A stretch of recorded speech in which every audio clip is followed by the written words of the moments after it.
Debout Congolais, unis par le sang, unis dans l'effort pour l'indépendance.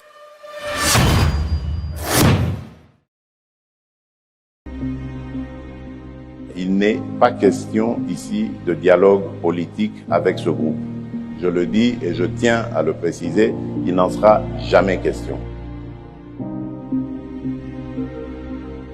Boye malamu na GCAM télévision, fidèles abonnés, chers internautes, na pesibino ma tondo mingi pe bon début de semaine na bolandi GCAM télévision pe na confiance pe fidélité vous allez continuer ko accorder na émission na bino ya ba éclairé debout congolais bipa nyonso bozwami à travers mokili mobimba boye ba été samba olonga azana bino na motema pe azako partager sentiment patriotique oyo bino nyonso bozalaka nango bolingo bozana nango pona ekolo Congo biso nyonso to simba se bendele ya ekolo Congo po et continuer ko se hisser toujours très haut.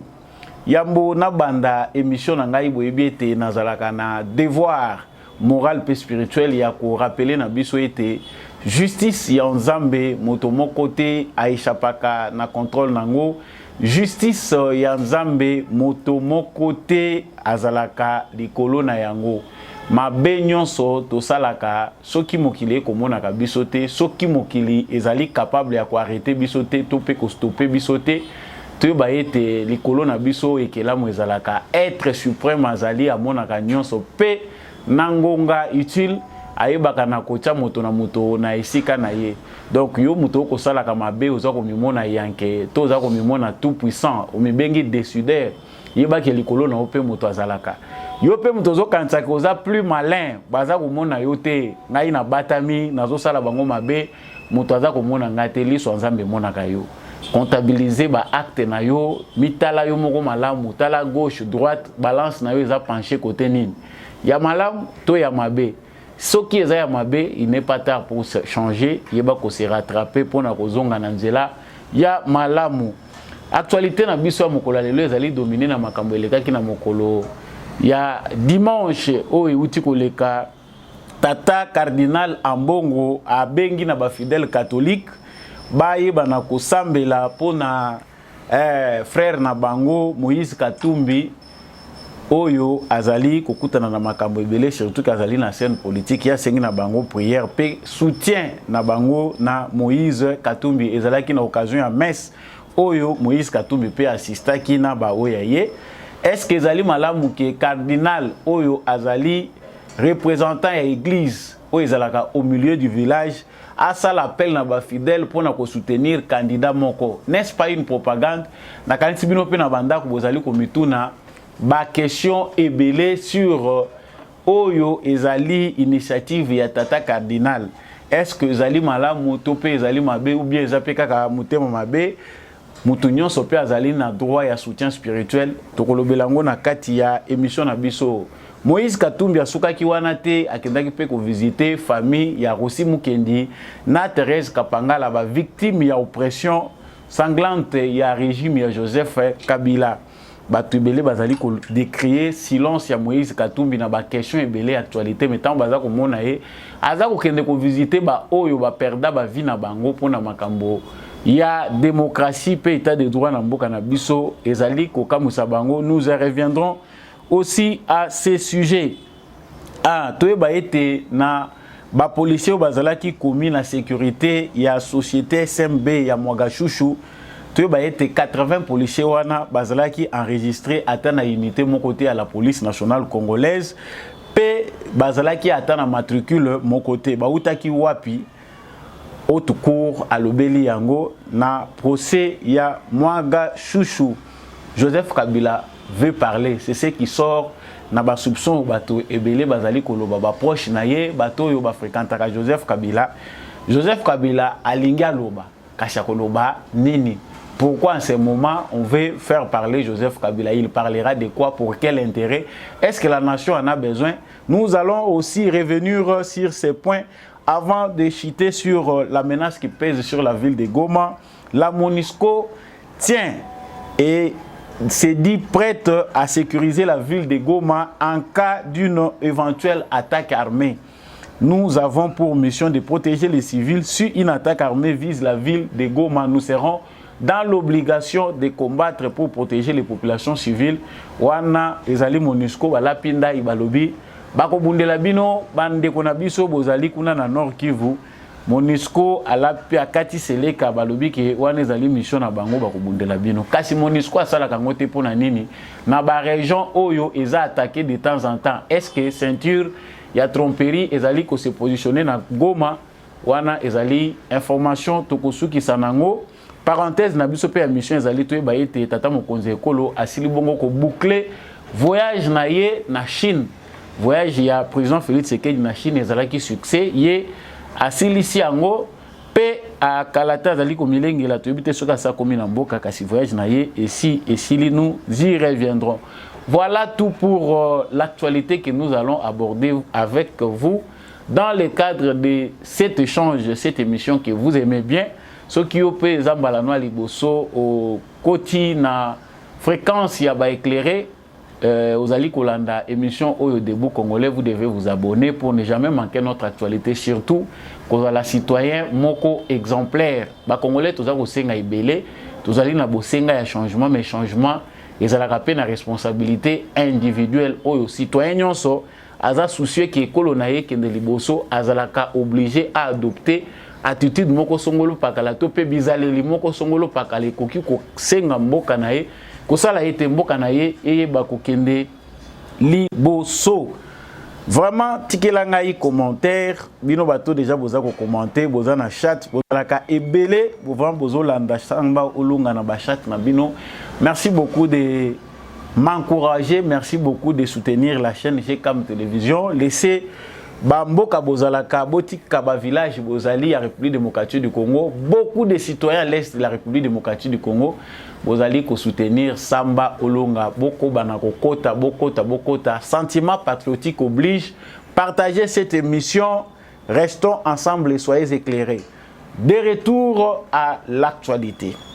Bomoni bino moko ke actualité congolaise ezalaka indigeste de fois et révoltaka et tristaka et pesaka biso be émotionna ba sentiment ebele oyo ekrelaka biso mais tosi toza habitué nango na souci ya changement toza kaka obligé ya ko partager na bino etando po ete ba idée na biso toyeba ko kabolango pe na bino na lobaki awa likambo ya tata cardinal Ambongo asalaki misa na misa na ye ezali ko concerner bato ya catholique misa ya église catholique na mboka oyo ezali ekolo Congo et considéré kaka ba yi catholique et tata cardinal azali mokambi lingomba oyo to bengi église catholique kasi ye asalisaki misa na misa na ye Moïse Katumbi pe a répondaki iyo to éviter soki azalaki invité to pe ezalaki mabongisi na bango ete Moïse Katumbi azala na kati ya meswana mais selon ndenge to moneli décor ndenge to moneli makambo ko salema seke ezalaki prévu tata cardinal azalaki ayebaki ete akoyamba moko ya ba fidèle na ye Moïse Katumbi yamona kota na bonde na ba analyse po na meka ko fongola penda maeleki kuna na tiki bino nano muke soki bozwa kitango ya koyoka tata cardinal te boyoka ye bino moko maya lobaki kuna nde na sima tozongi pona banalise pesa bino mbote namoni mopaya utu musika ye kosambela na biso awa nalingi toyamba ye bo mwana wa eklezia ya biso katoliko ezali bongo Moïse Katumbi ye wana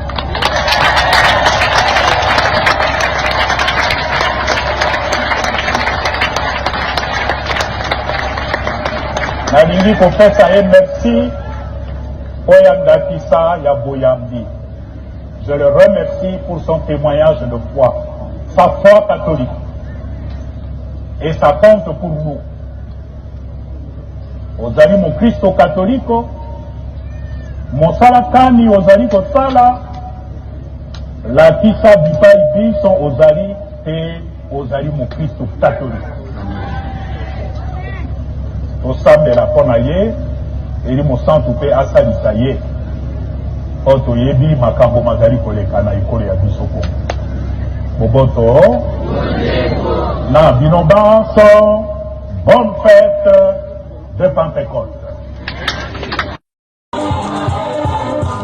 C'est dimanche 28 mai 2023. L'Église catholique a célébré la fête de la Pentecôte. À Kinshasa, le cardinal Fridolin Ambongo a dit une messe dans l'enceinte de la paroisse Saint-Raphaël, Limité, messe à laquelle le président Moïse Katumbi et sa suite ont pris part. Marquant la révélation de l'Esprit Saint à Marie et aux apôtres, les successeurs de Paul au Congo, Fridolin Ambongo, a exhorté les fidèles à franchir la peur malgré les circonstances de la vie, car l'Esprit Saint redynamise et transforme. Faisant mention des agitations politiques au pays pendant cette période préélectorale, il a invité l'Assemblée à prier sans cesse pour le président Moïse Katumbi. Bazalaka na biso na Kinshasa te bauti musika pe lelo baye kosangana na biso Nzambe pe akoba kolekisela bango eli moyena eli mosan atondisa bango pe na bwanya tango nayaki awa nazali kopesa bino mbote namoni mopaya uti musika aye kosambela na biso awa nalingi toyamba ye bo mwana wa eklezia ya biso katolike ezali bongo Moïse Katumbi ye wana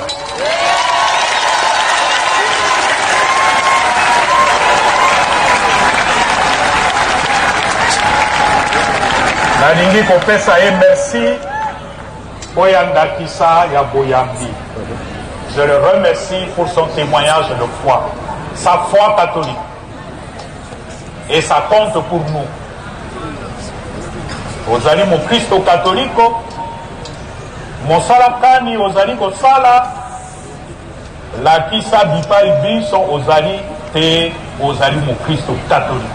Osambela kona ye, eli mo santu pe asalisa ye. Poto yebi makambo mazali koleka na ekolo ya biso Boboto. Comme partout où il apparaît publiquement. Voilà. Wana ezaka iteni muke ya makambo elekaki na misa.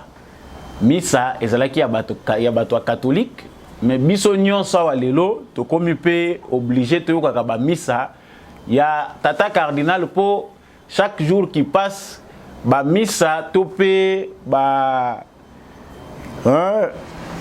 réunion à caractère religieuse et ya tata cardinal ezali kozwa de plus en plus balure ya ba manifestation politique topé ba réunion politique yango ba congolais oyo bazali très proche ya actualité congolaise ba landakango du jour le jour bazalaka pe obligé ba yoka tata cardinal pe mongongo na ye lokola ba société civile ba église pe zebele ezalaka pe na tina poto yoka nini alobaka kuna kasi mingi ba congolais belé bazalaka dessus ya attitude oyo cardinal azwa nazongi na makambo uti koyoka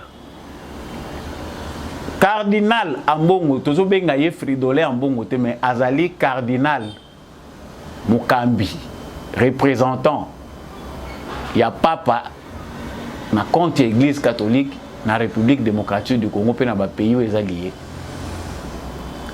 tata cardinal ayambi Moïse Katumbi na cadre ya messe ya bayi catholique na messe wana atei ndenge toyebi ke politique pe ezanga na kati te parce que tata cardinal azana ye déjà habitué ya ba messe oyo ekendaki revêtaka plus caractère politique bato bazalaka na besoin kozwa ba réponse na ba préoccupation par rapport à makambo eza koleka na scène politique tata cardinal rendez-vous na ye ezalaka conférence de presse te ezalaka kaka wana aza côté ya ba fidèle wana pe aza pe kozongisela ba politique ba réponse na bango ce qui peut revêtir un caractère normal mais ce qui peut être aussi un sujet de division pour na ba fidèle catholique pe pour na ba politique mususu et sengeli toye bange na kati église catholique bato oyo bazalaka kuna baza ba membre ya parti politique te bakeli kuna par rapport ya conviction na bango, religion na bango ememi bango kuna, bango basepelaka na église catholique tantôt babotama kuna. Kasi na kati ya lingomba wana bato ya IDPS bazali, ya MLC, ya UNC, bato ya ba parti politique nyonso comme paix ensemble ya Katumbi soki pe bazalaka par conviction. C'est-à-dire malgré ba opinion na bango politique, baza ko se retrouver na kati ya église parce que église ezali parti politique. Mais tata cardinal assis à la casquette politique. Depuis 2018, nous avons vécu avec le cardinal Moussou Namboka Nabiso. C'est vrai, bazala qui paye na sentiment wana ya kozala orienté ou bien qu'on s'est penché soit na opposition, soit faire des jets doux au pouvoir pour certains intérêts, mais bazala qui kozala effort pour apparaître neutre aux yeux de l'opinion. C'est que l'opinion ezali kolanda bango, il faut émonater que tata oyo solo a commis penda kolata penchant pona moto songolo pakala de père que yango ekende ko toucher ba âme sensible topé ko bouger ba conviction à bato par rapport à litonga o bango bakotaka. Mais awa tata cardinal toyebi ke ezali pona mbala liboso te. Je prends un exemple le plus récent awa toyebi ke tozalaki na cardinal kombo na ye Mosengo. Cardinal Mosengo, à son époque, proche de l'opposition, proche du pouvoir, proche de l'opposition, négociation avec le pouvoir. Donc, à chaque époque, il revêtait un certain caractère. Mais, n'a pas propos naïe, azalaki rare. Bato bayebi Cardinal Mosengo, na kisango naïe, 15 langues, ou azalaki kolobasoki 16. Azalaki mutumoko rare na ba discours na ye soki abimi à lobby, vous sentez que quelqu'un a parlé et il choquait aussi les pouvoirs na ba terme na ye en soutenant l'opposition. Soki a choqué bango baza obligé ba kende koluka ye pour ndenge nini ba ko bongisa. On était habitué à ça. Mais tout le monde a quitté cardinal Mosengo Topé et Tchaou bako mana niveau oyo cardinal Ambongo Fridolin a commis comme la biso. Aujourd'hui, Moïse Katumbi ne peut pas se débarrasser de sa chemise ya Maman Maria. Na lobela kalika ma chemise ya Maman Maria wana na ba émission lekaki. Moïse Katumbi azali président ya parti politique. Aza ambitieux politiquement, aza na soucia comme président de la République. Est-ce qu'un président de la République sérieux, Moutou a besoin que les Congolais va croire na ye, a koki ko apparaître tout le temps na casquette de l'église de Songolo Pakala. J'avais expliqué dans mes précédentes émissions que et là teliwana chemise wana ezali moyen à manipulation. Ba politicien oyo bazalaka na capacité à convaincre te. Ba politicien oyo bazali fragile na rhétorique na bango lokola Moïse Katumbi. Ba se servaka na ba technique ba conserva bango ezali manipulation, tromperie, fourberie. Ça dit ponga ina gagner ba âme sensible ya bato bazali na lingomba catholique, il faut na misala mo centre moto oyo azali très proche na église catholique. Comme l'église catholique est partout, ndenge bazali ko sala ba statistique ba lobi 40% ya ba fidèle ya bato bakendaka na l'église, 40% ya bato bazali na Congo bakenda ba pratikaka religion catholique. Bakendaka na catholique. Yango soki ngai naza très proche na corrompre parce que toza kotala soko otali catholique wana pe ezanyo sauté, il y a des évêques oyo bazali contre façon topé saleli ya tata cardinal na bango. Baza pe ko s'opposer na ye. Tout le monde que Moïse Katumbi a s'approché mingi na cardinal Fridolin Ambongo, Moïse Katumbi a s'approché mingi na certains évêques na ba province, baza lokola ba misa na ye azali ko kende na bango, ko kende ko luka ko réhabiliter soit ba hôpitaux, ko sala ba œuvre à charité, o eza nango mabete hein, soki yo pozo landa ngai, oza bénéficiaire ya hôpital soko moko Songolo Pakala ba réhabiliter qui je ne suis pas contre les œuvres y a bienfaiteur, y a philanthropie, muto aligné ko sala malamu biso to sala ka malamu par rapport à ba niveau na biso. Ato ozana ngo $100, oko ipe ko kaba 5, ko kabi 5, ko kabi 5, ko se retrouver tukali na 50 et zandenge biso to sala ka passe to yebi qu'il faut donner.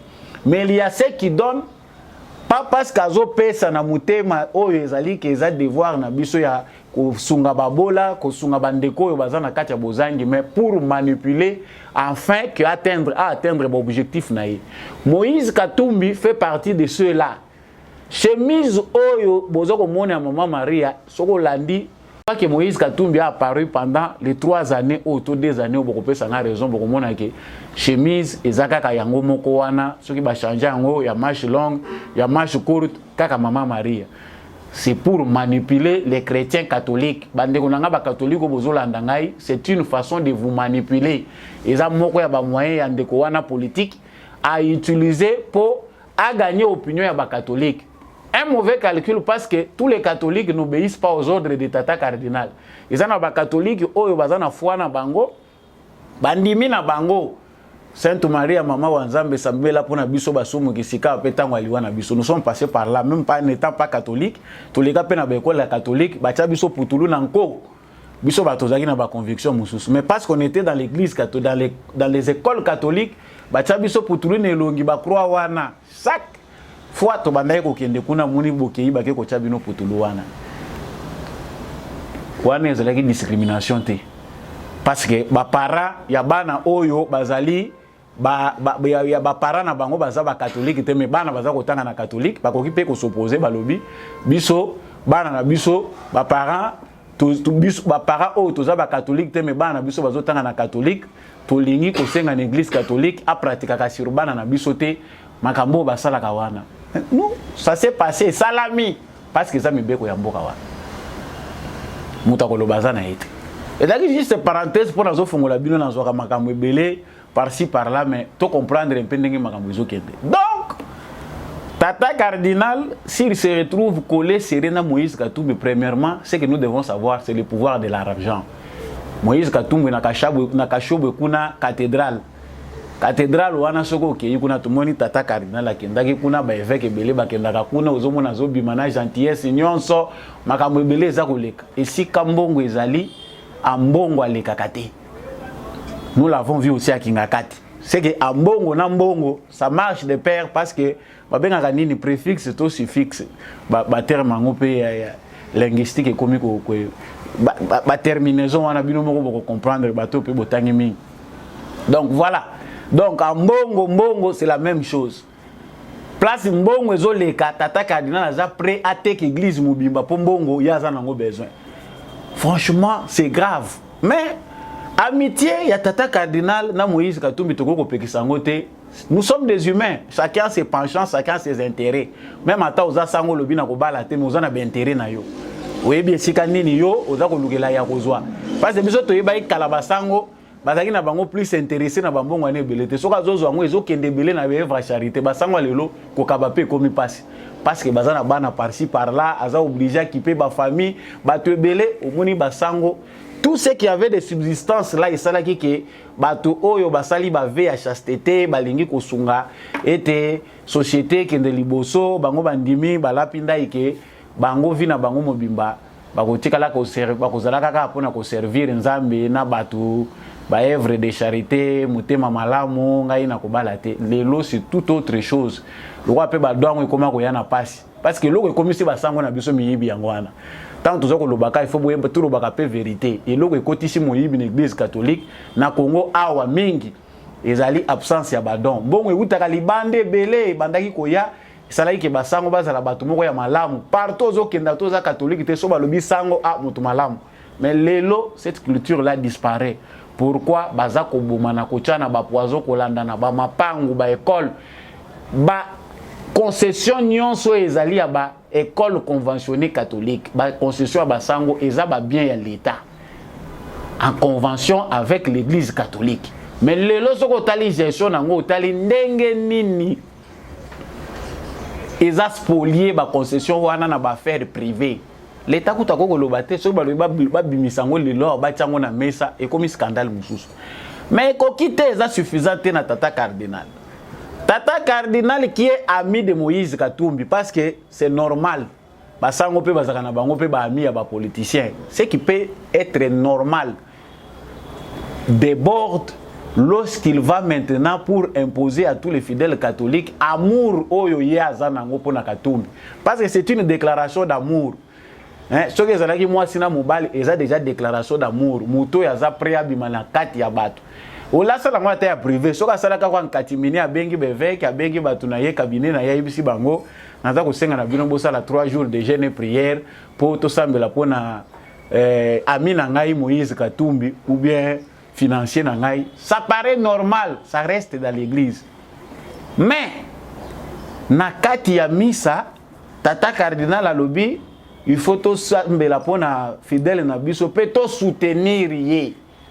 Désormais, la campagne, l'église catholique est un lieu de campagne pour des acteurs politiques. C'est vrai, acteurs politiques à quoi participer à la messe, c'est vrai, acteurs politiques à cause on a besoin de soutien spirituel, de moral, de conseil. Il y a responsable religieux. Mais ce n'est pas normal à un pasteur. Il y a comme ça ici, quand il y a lieu de culte, et comme un lieu, il y a une amitié pour la kisabiso bolingo yozana pour na batu. Ça devient grave. Chers fidèles catholiques, bobongama parce que boko beta lisuma baku ya mingi. Biso malobana biso to bomba kalisu na pochité des fois boyina biso na makambo peut-être bozo yebate. On n'est jamais contre l'église catholique. Toki jamais côté les mela église catholique parce que chacun a ses convictions et le Congo est un pays laïque. Laïcité wane sali ke mutu nyonso ba mususu nzamba mpungo ba mususu dieu de noir ba mususu biso ECC biso e pas pasteur Mukuna biso e pas évêque nani mutu na bangomba na ye. Laïcité wane sali que tozana ba musulman pe bazawa toza pe bato papa Simon Kimbangu baza pe kotoyo na sima. Pourquoi toujours ato papa Simon Kimbangu baza pe na ba candidat baza pe na ba député na bango oyo mikolo nyonso bakenda ka balongoli sapato batikali na ba chaussette bakeko fuka mela sa divinité papa Simon nani Kimbangu oyo bakenda ko fuka mela kuna à chacun. Mais tout le monde n'a jamais ba déclaration pambala ko uta epa ya sa divinité so pe kuna ba benga ka sa sainteté papa Simon Kimbangu abanda kosala publicité ya ba candidat bomoni ye bosambela pona ye jamais ça se fait peut-être en katimini mutozo osala ngona ba fidèle na ye mais oyo toza ko yoka wa soki ba église nyonso ya Congo e ko adopter attitude oyo Congo e kufi po c'est aujourd'hui qu'on comprend makambo papa lobaki biso tozo kango likolo alobi bato oyo baza ba médiocre spirituel. Médiocrité spirituelle o ezako sala ki baza beaucoup plus na matérialisme matériel ezako attirer bango ba besoin spirituel ya bato etali bango lisusu te. L'église n'est plus église catholique koufi likolo ya ba petit financier ya cardinal na bato pe baza ko kanisa lokola ye. L'église est divisée. On cherche à unir les pays mboke sangana. Ça ce n'est pas la responsabilité de l'église. Toza ko luka tata cardinal ape sa port na ye na ba omeli na ye chaque fois za ko bima ayebisa biso ndenge nini ba congolais to ko za l'école moko. Prêcher au congolais le nationalisme c'est aussi un devoir des pasteurs ba église ndenge za ko bota ma ebele. Mettez un peu de patriotisme dans vos sermons. Mettez un peu de patriotisme na kati ya maté na bino na église boko mona que certains besoins physiques ou bien physiologique au Congolais bazanango, ils allaient parce que les Congolais ne donnent pas assez d'importance. Nakosambela pona mboka na bango, nakosambela pona bato bazako kamba mboka. Mais ils sont beaucoup plus individualistes. Na ba individualité na bango na prière bazako yebate que ceux qui pe ba nebele bazako balakate, ils appellent pour ba jeune belé pe bambongo ngona misala bazozo angote. Ceux qui na développé bato bazo kende on dirait donc c'est parce que le pays va mal. Prier pour le pays, c'est un devoir.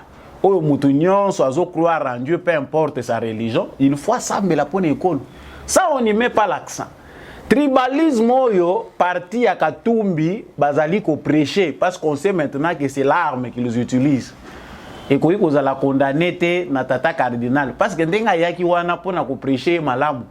Il fallait qu'il peut koto mona makambo wana eza ko lobela tribalisme.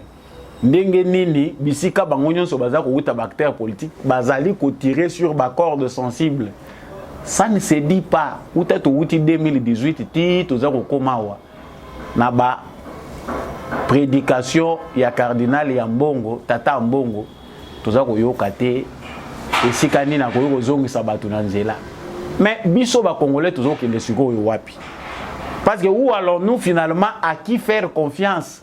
Parce que l'église na biso ezali ko se transformer na ba parti politique parce que mukuna vers cet attaque cardinal mukuna au moins ya sali en clair abimisi clair a créé parti politique na ye à partir de l'église à l'obéissance autorité morale et ça créé aujourd'hui au lieu de agir na hypocrisie nous prions notre cardinal de faire d'emboîter les pas parce qu'au lieu de kokosa ba fidèle catholique ko bimisa we ezali ba intention na yo si c'est un parti politique dire clairement que désormais dans un membre et ensemble il y a Moïse Katumbi ceux qui veulent me suivre peuvent me suivre.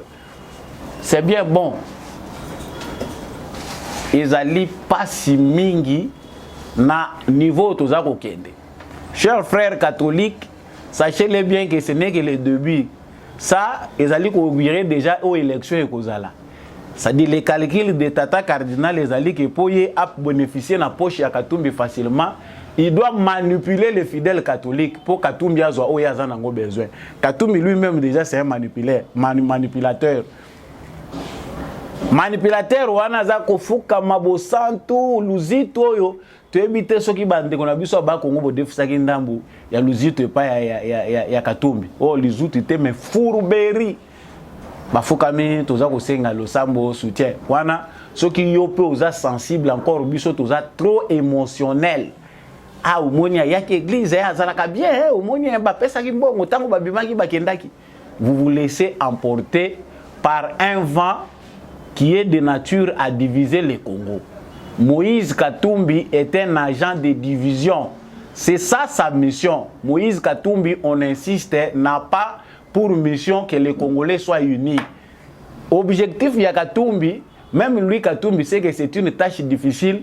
Na Congo, le lui a dirigé na maboko à Tshisekedi. Tshisekedi ndem dazo diriger Congo et Katumbi a comme appelé futur président. C'est presque, pas presque, mais c'est impossible. Le Congo qui est déjà retourné après 21 ans de calvaire, au Congo est na maboko ya bapaya. Vous pensez logiquement que le Congo est na maboko ya Tshisekedi qui est un fils du pays dont on connaît les pères, la mère, les arrière-parents, to yebi ekolo na bango ndako na bango to yebi yango. Et kolongwa na maboko ya Tshisekedi ba pesa ngo na mutu oyo nationalité za ya doute. Parce que tout est clair. Moïse Katumbi a besoin de défenseurs parce qu'il sait que le Koyo baza ko reprocher na opinion moyen se défendre nango ezate. Hier, il était chez ses frères juifs pour qu'il ne déjà ko la kabango que nga kuna naza menacé parce que tata nanga aza juif. La maman, le doute pèse sur la nationalité de la maman. Oyo toyebi, c'est le rhétorique na yeya loba concernant maman ezaki maman nanga bakunda ye ao.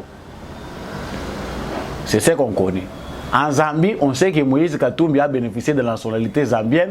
Bafer ya Katumbi zakuna bande kwa Katumbi, baza pe na politique ya Zambie, bana ya Katumbi, baza na Zambie, c'est tous là où il y a tous ses intérêts.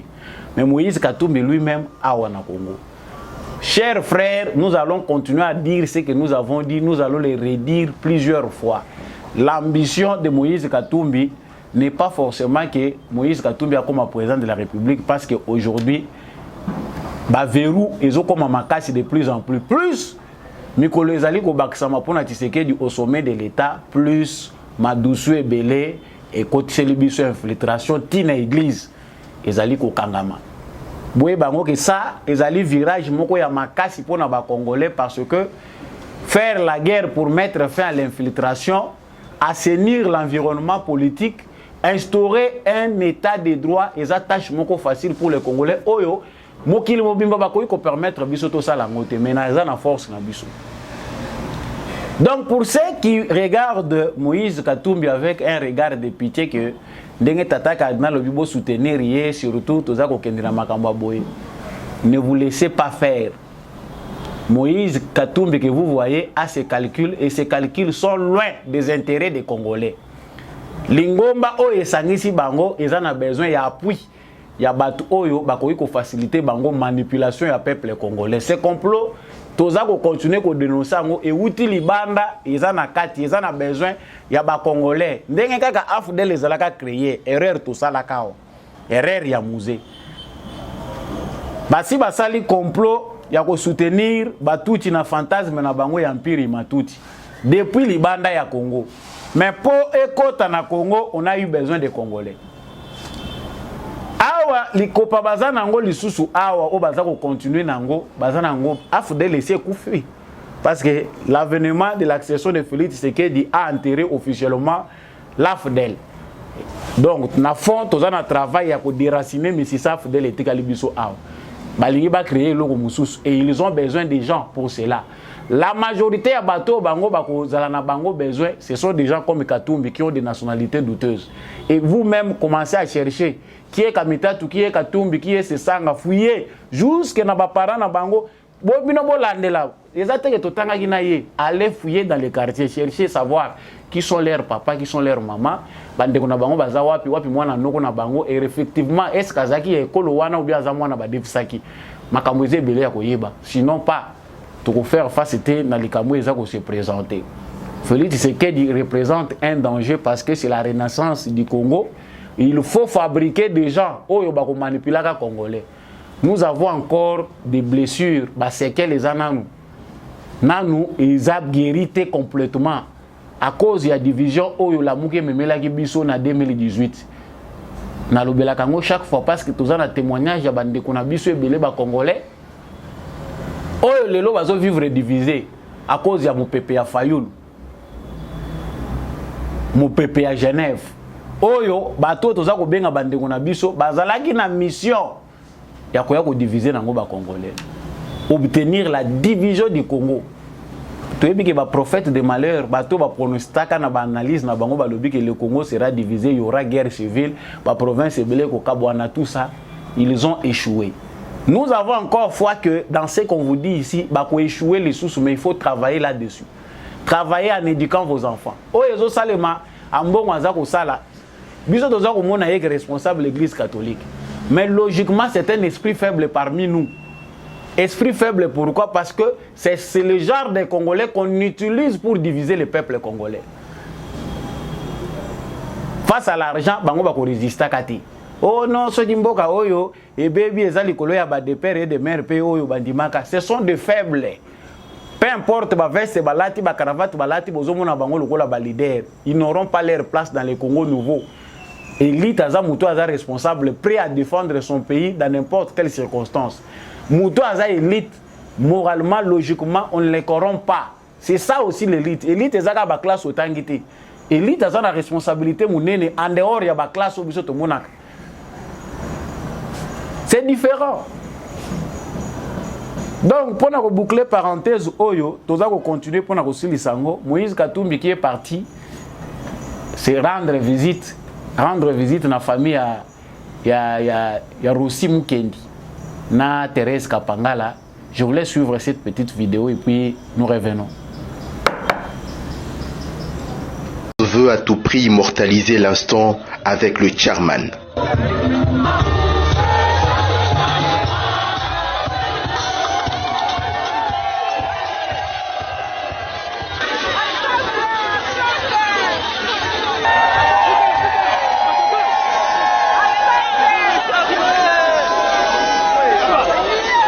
La Pentecôte, c'est aussi la date choisie par le président Moïse Katumbi de réconforter les familles de Rossi Mukendi et Thérèse Kapangala, victimes de marches qui réclamaient l'alternance au pays. Très rares sont les politiciens qui empruntent le chemin de ces héros. Le président Moïse Katumbi réconforte la famille de Rossi Mukendi.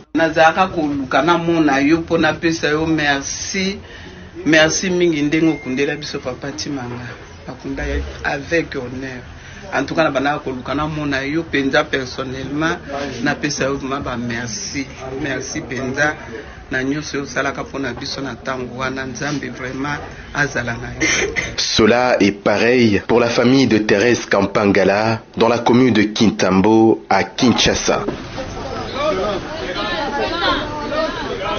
Voilà, Nakalisi Bomoni démarche à Moïse Katumbi. Maintenant là, il va voir la famille de Rossi Mukendi. La maman était émue, elle tenait à remercier Moïse Katumbi d'avoir soutenu, donné l'argent pour la funéraire et tout ça. Oui, c'est aujourd'hui qu'on sait que l'argent qui est dépensé Moïse Katumbi lorsque Alongwa qui n'est pas Joseph Kabila a été en opposition, Mongo Ye Abandeko utilisé, c'était dans l'objectif de corrompre toute la classe politique pour se faire une place.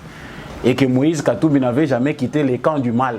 C'est aujourd'hui qu'on se rend compte que Makambo Batebele contredisa Bisso, Batebele contredire propos de Bisso na Bané Belé, tant que Moïse Katumbi a en opposition.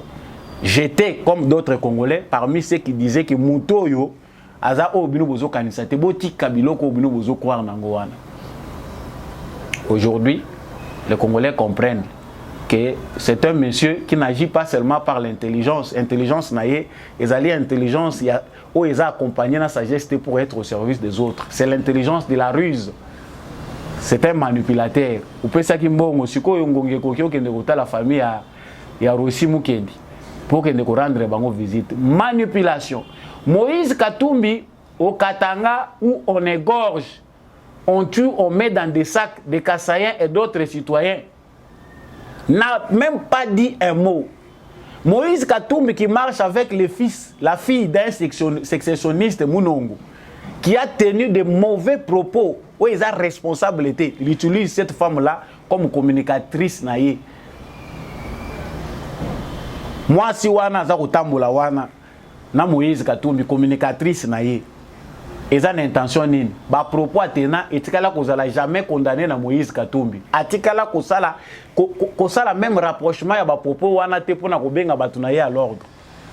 Il y a des jours makambo uti kosalema oye memi Mike Mukebai na makala ba propos Mike Mukebai a tenir comme communicateur yena safu ils ont jamais condamné na Moïse Katumbi.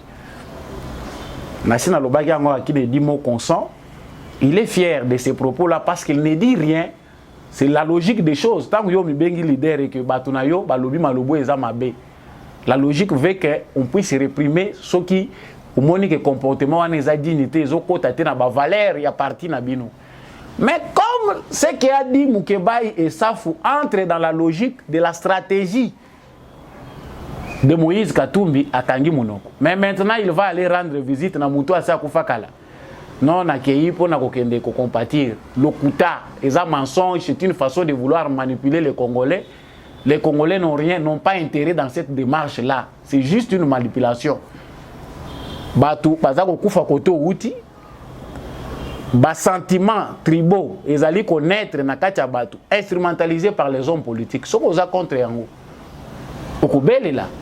Chaque fois okubanda ko bima ko apparaître, oko pousser na ba jeune que bon se laisser emporter dans le tribalisme. Aucune fois. Ça fait partie de la stratégie de Moïse Katumbi, ça fait partie de la stratégie de Fayoul aujourd'hui, de Matata Pogno, de diviser les Congolais pour voir moyen où il peut exister politiquement. Chers frères, pour boucler point où il y a Moïse Katumbi, parce que le point PZB, Lena Kendenango rapidement, sachez que nous sommes face à une menace. La plus grande menace dont nous faisons face aujourd'hui, c'est nous diviser pour ne jamais nous organiser. Les Congolais ne vont jamais réussir à s'organiser s'ils sont divisés, s'ils sont dans des considérations tribales, dans des considérations ethniques, dans des considérations de partis politiques. Les Congolais n'auront jamais l'occasion de s'organiser comme ça. Vous verrez que Tshisekedi va dépenser beaucoup d'énergie. C'est facile. J'ai foi. Je suis confiant que naza confiant qu'il y a des Congolais honnêtes, ba Congolais oyo na niveau de spiritualité bazanango bozo comprendre importance ni ezali na unité, importance ni ezali na bolingo entre biso na biso ba Congolais. Nous l'avons dit, armo bokoyi ko utiliser tant toujours ba musu baza ko kanisa élection pour ba diviser bino, pour bosima ba machette bo bomana bango bazwa raison, c'est l'amour. Nalobaki awa na point ya mibale ya kolobelezali concernant Mwagashushu na koliango directement Kabila avait vouloir parler. Mwagashushu va découvrir que 80 policiers au bazalaki commis d'office na sécurité ya Mwagashushu, 80 policiers. Baza répertorié nulle part na kati ya fichier ya police nationale congolaise, baza na unité mon côté, immatriculation na bango, baza na ngote. Mais bazalaki commis d'office na sécurité ya Mwagashushu. Qui devons-nous responsabiliser? Félix Tshisekedi basalaki passation de pouvoir na Joseph Kabila. Ayebisaki yango Tshisekedi. Si Joseph Kabila avait l'amour du Congo, makambo toza ko loboyo, muto aza na maîtrise nango malamu wa ko yebisa biso clairement ce qui s'était passé, c'est qui? Si ce n'est pas Joseph Kabila. Donc Tshisekedi Félix basali passation pacifique du pouvoir civilisé, bater moto linga ko utiliser oyo bato pe perdre batikela biso. Civilisé, passation pacifique, civilisé, honnête, ba motala ebele. Mais Kabila atikali akangi liko financer mutema lobi Congo bongate pour ye Kabila a raison na 18 ans il a travaillé. On a caché à Tshisekedi l'effectif de tous les militaires congolais. Tshisekedi a commis président, il ne savait pas ça, il devait travailler pour savoir nous avons combien de militaires. On a caché à Félix Tshisekedi le nombre de policiers congolais. Naya ba voyou ba lokota, naya ba infiltré, tout ça on a caché. On a caché à Félix Tshisekedi des unités de la police. Ba brigade ya renseignement, ba unité spéciale créée à des fins politiques na bénéfice ya Kabila. Tout ça on a caché. Na motif ya ke soka meki côté de Milabiso, nous allons utiliser ça pour les détruire. Aujourd'hui, il y a 4 ans que Félix Tshisekedi est président de la République, il devient dictateur. Azali Soussou et loko ba simba kité pour ba manipuler ndenge balingi aza dictateur. Nzambe ba kombata kayete. Aujourd'hui, quand on parle de Mwagashushu, les gens pensent qu'il faut mettre Kabila de côté. Mais c'est Kabila. Oh, tu as interrogé comment on a donné 80 policiers pour la plupart, toutes. Bapesi bango na Mwagashushu, bazu mindu ki ba arme de guerre bapesi bango pour ba sécuriser mine wana ya Rubai. C'est grave. Mais tant que ba Congolais biso bazoka bien na 4 ans wana sala kinini. Si o moni ko diriger mboko eza pété, oye baza ozana mutu na yo oyo ba yebisi yo yango ezoleka sur terrain te. Peut-être bato bazoka sa passation de pouvoir ya Tshisekedi na Kabila le rôle ya Biden na Trump. Hein? Trump a boyi ko serrer le boko ndenge aleki na ye na ndenge na yo aye na ye. Les institutions étaient stables, tout est stable. Aux États-Unis d'Amérique, mutu ayebi place na ye, mutu na niveau na ye ayebi ce qu'il doit faire. Mais ce n'est pas au Congo. Le Congo laissé par Kabila. Mais avec tout ça, Tshisekedi a kangi mutema, Amélie. Parce que Tshisekedi le loi lobby que Asilika Lobagnon soya kutaki pona Kabila. Ah ouais. Certaines personnes ne vont pas croire. Bakoloba maintenant c'est pour nuire. C'est plus grave que ce qu'on connaît. Mais bovandi bolobité. Pour maintenant qu'on embrouiller ba Congolais dans l'actualité politique Kabila il faut loba. Kabila va dire quoi? Kabila il faut loba. Kabila koloba en tant que président, en tant que quoi? Le vrai moment où Tshisekedi dans l'amour, dans les soucis de consolider la paix, la réconciliation, a voulu garder de bonnes relations avec Joseph Kabila. Pendant que Joseph Kabila continue à manipuler la scène politique, pour Tshisekedi a échoué. Kabila va parler. Il a testé. Parce que Kabila va parler. Kabila n'a rien à dire. Si ce n'est que de la manipulation.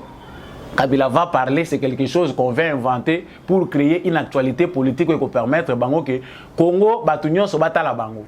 Lorsqu'il y a des questions difficiles, lorsqu'il y a des problèmes auxquels les Congolais veulent que Bato Bazana a pouvoir, il faut appeler sa réponse et ils doivent inventer une distraction. Baïla Kibisho Kabila de retour. Kabila va postuler, Kabila ceci. Bako Koyebi biso suite, il y a réflexion à Bangona ba théorie Baïla Kibiso et Chouaki. Ils sont sortis dans l'actualité pour nous montrer que Joseph Kabila peut encore revenir sur la scène politique à postuler. Tant que Bayoka Bayosi Bango que clé boé dans la cour constitutionnelle. Rejeté à partir de la cour constitutionnelle.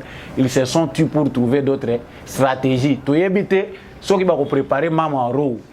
Mais pour l'instant, moment où la plupart des kabilistes, soit s'ils ne sont pas hypocrites, soit s'ils n'ont pas compris qu'à un moment où il faut aller dans les camps, où il faut que tout ça, avec expiation, hein, rédemption, na photo, tout sali, et ça, tout ceux qui sont avec Kabila dans les soucis de continuer à détruire le Congo se retrouvent derrière aussi Katumbi en quelque sorte. Pour comprendre que c'est normal. Et tous ces gens-là, baza d'accord bandi manaba propos ya Kagame qui va croire na we ko bimana Tshisekedi. Baza d'accord avec ce que Kagame dit. Vous verrez que même eux savent que Kagame est un bon leader pour na bango. Donc, arrêtez de distraire les Congolais que Kabila va parler. C'est une façon d'insulter ceux qui dans leur mémoire, bateau mémoire na bango ils ont souffrir d'amnésie. Hein? Bateau bazana trouble ya perte ya mémoire te. Bazana tenté à koyoka ke Kabila zoloba. Seuls les bados, les gens émotionnels peuvent voir Kabila bazota la misu ya kolinga koseka. Mais nous qui connaissons ce qui a été fait dans ces pays par les régimes, il y a Joseph Kabila. On ne peut pas écouter ça et plutôt banda kozongelango. Donc Kabila koloba, c'est un moyen de vouloir manipuler l'opinion. Si ça peut être le cas, on cherche du buzz pour distraire encore une fois de plus, comme Katumbi et Fayulu na matata bazako luka, ko détourner ba attention ya batu tolo ba makambo za ko leka na est ya Congo te o tozo luka to sila na Kagame pezo na est ya Congo, mais to koma ko lobela bango parce que désormais ce sont eux les représentants de Kagame. Nazo sukisa na maye Italie menace où ils ont pesé sur ville ya Goma selon MONUSCO. Baza prêt à sécuriser ville en cas d'une éventuelle attaque armée. Nous avons pour mission de protéger les civils si une attaque armée vise la ville. Donc, ils seront dans l'obligation de réagir. Nasuki Gagawana parce que na trouvé qu'ils ont perte de temps. La MONUSCO pendant toutes ces années au Batikala na Congo, Batikali kozwa tenter qui va engager brigade na bango spécial pour na la guerre ouverte na ba groupes armés. Ces contingents-là est au Congo et ils ont aujourd'hui, comme les mêmes propos tenus par les colonels kenyans, Oyo Abimaki Awa, Jeff Nyanga, Oualobagi qui ya kufa pona Congo, ville ya Goma ko tomber te na ko ya. Yango ba propos MONUSCO azoye la biso. Toko bunda pona ville ya Goma. Ceux qui balobi ba attaquer le la ville ya Goma ils a peuplé. Sikoyo ba o wana mususu wana ba région o ils a occupé na ba rebelle. Ils allaki peuplé té. Ils a qui na population té moyen bino bo attaquer ils allaki té. Maintenant c'est Goma qui vous intéresse, ceux qui ba attaquer Goma ndé MONUSCO ko la kisa biceps na yi. Ce sont des propos il y a de plus en plus qu'on distraire nango ba congolais sur le rôle au MONUSCO azo sala na minute. C'est vrai que notre gouvernement a assuré relève, c'est vrai que la unité belé armée na biso en formation, c'est vrai que Congo est se réarmé. Il faut aussi prendre en compte cet angle là. Avant biso to lancer offensive na biso o ezali proprement congolaise. Il faut to zala rassurer ya ko zala débarrasser na occupation ya batu oyo to za ko benga ONU. C'est vrai que nous voulons que les choses se fassent de manière pacifique pour que le Congo serve d'exemple ou que le Congo donne l'ego. Il y a ère nouvelle où il faut engager la réforme de ce qui est dans les Nations Unies. Parce que nous avons que démonstration et salema awa on est abîmé par la grande porte. Sachant aussi qu'eux travaillent pour qu'ils restent ici au Congo éternellement.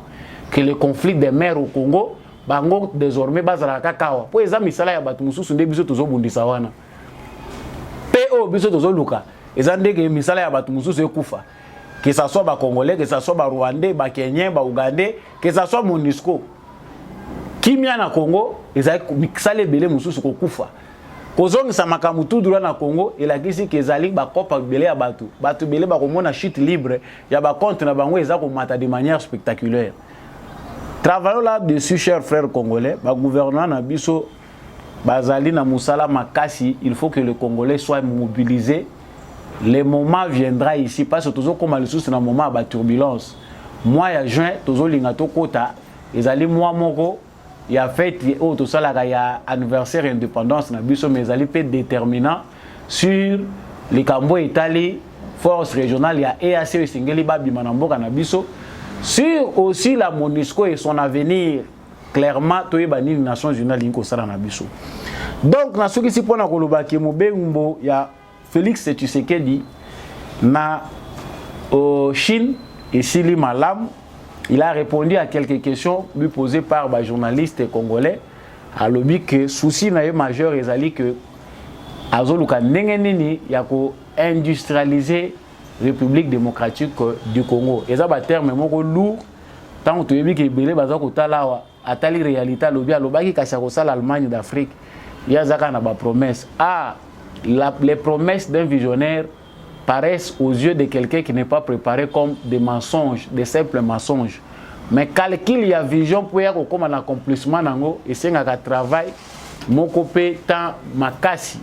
Donc, le président Félix Tshisekedi a bouclé la boucle pour que Makambouya Chine pourrait partir sur de nouvelles bases, mais Moussala Pezali Makasi le souci à Kosala pour que l'intérêt dans l'entreprise minière chinoise au Bazali Kozwa et comment orienter la politique ya Sika. C'était tout pour l'actualité d'aujourd'hui. Merci Nabino Ndenge. Bolandi banalise ya Samba Olonga avec beaucoup d'intérêt. Nazako remercier Bino Lissou Lokola pour na importance pe bolingo boza ko pesa na chaîne Oyo. Partagez, likez, laissez vos commentaires. Restons congolais. Ceux qui opposent ces pelletés na banalise na ngai et vexé yo quelque part. On reste congolais monokozan na Galibakote tolingana. Tolingamboka na biso Congo. Merci mingi na ndekombi à chaque wazaki na sima. Ya caméra au po émission Oyo ekomela bino na tondi botondi na porte Gérard Kabea. Pe ba nyonso balingaka émission debout congolais au link ko soutenir en émission eza numéro eza en bas écran na yo.